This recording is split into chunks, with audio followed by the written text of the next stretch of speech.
Selamat kembali. So hari ini kita akan teruskan kepada bab 10 tingkatan 1 perimeter dan luas. Basically untuk bab ini hanya ada dua sahaja. Obviously perimeter dan luas. Dan perimeter tajuk yang sangat kecil, lebih kepada luas untuk segitiga dan segi empat. Now, kita pergi kepada perimeter dahulu. Apa yang dimaksudkan dengan perimeter? Perimeter ialah jumlah ukuran panjang sisi yang mengelilingi suatu kawasan tertutup. So di sini ada dua kata kunci. Mengelilingi maksudnya di sekeliling sahaja, dan yang kedua kawasan itu mesti tertutup. Raja di sebelah menunjukkan pelan sebuah kolam renang. Berapakah perimeter kolam renang itu? Okey, ada beberapa benda yang perlu dikenal pasti, perlu dilihat dengan betul-betul untuk perimeter. Sila perhatikan simbol ini, tanda pada garisan. Ini bermaksud sisinya adalah sama. So ini adalah 5 meter, 5 meter dan 5 meter. Perhatikan ini, ada dua garis, bermaksud sisi ini dan ini adalah sama. Now, kalau kita perhatikan, ini 20 meter, so bawah ini pun 20 meter. So kita ada di sini 5 meter, 5 meter, 5 meter. So kita nak cari perimeter, bermaksud kita nak cari sekeliling ini berapa? 20, 13, 20, 5, 5, 5. Masalah kita sekarang kita tak tahu berapa dua ini yang sama. Cuma kita tahu kalau kita perhatikan di sini, okay, bahagian ini adalah 5. Betul? Ini adalah sama panjang. So ini adalah 5. So berapa baki daripada 13 tadi? 13 tolak dengan 5 bersamaan dengan 8 meter. So baki antara kedua-dua ini adalah sama, yaitu 8 meter. Ini dan ini jika ditambah adalah 8 meter. So, berapakah panjang bagi setiap satu? Memandangkan dua sisi ini adalah sama, so 8 dibahagi dengan 2 kita akan dapati bahwa ini adalah 4. Mulai paham? So kita cari perimeter dengan menambah ke semua ini. Bermula dengan 20.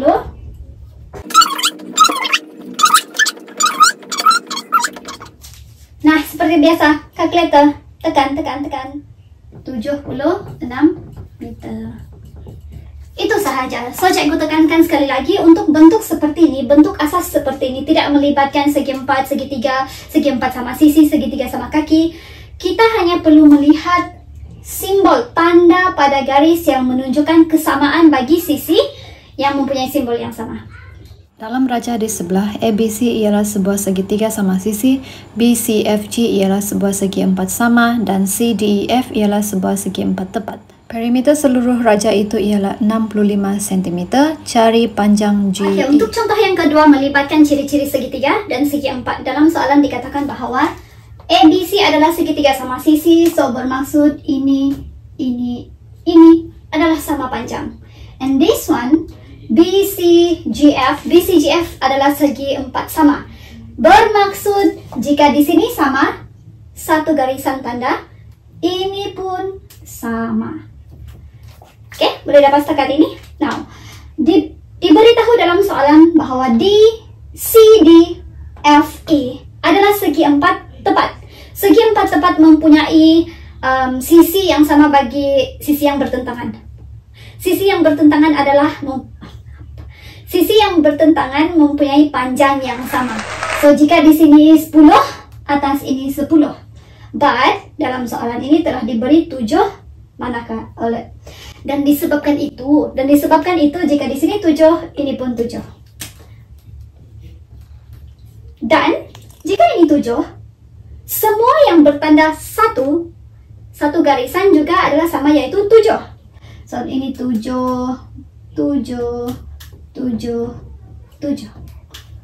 Boleh paham? So soalan bertanya berapakah panjang GE? So katakan ini adalah, kita tak tahu berapa, so letak ini sebagai X. Okay? Jika di sini X, mana? Di sini juga adalah X. Setakat ini boleh faham? Kita just assume, sebab sekarang dua benda ini kita tak tahu. Kalaulah kita tahu berapa FE, yaitu X, bolehlah kita tambah 7 dan X untuk mendapatkan panjang keseluruhan GE. So, kita teruskan. So, kita ada perimeter untuk semua ini 65. So, 7